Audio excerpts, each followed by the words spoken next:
Friends, இங்க பாத்தீங்களா, இதெல்லாம் எங்க வீட்ல விளைந்தது. இது பேர்லாம் தெரியல, எங்க பாட்டி சொல்லுவாங்க.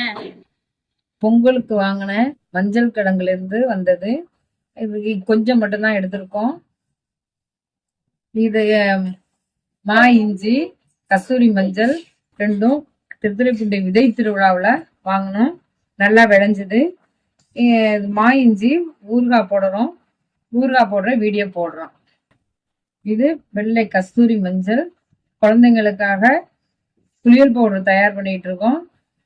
அதுல இதை சேர்க்குவோம். இதையும் ஒரு வீடியோவா போடுறோம். நிறைய விளைஞ்சிருக்கு. இது அடி கிழங்கு, இதையும் பதியம் போட்டு முளைக்க வைக்கணும். இதுல முத்திய கிழங்கெல்லாம் அப்படியே வச்சோம்னு சொன்னா, மணல்ல வச்சோம்னு சொன்னாக்கா முளைச்சு வரும். அதையும் பதியம் போட்டு செடியா உருவாக்கலாம்.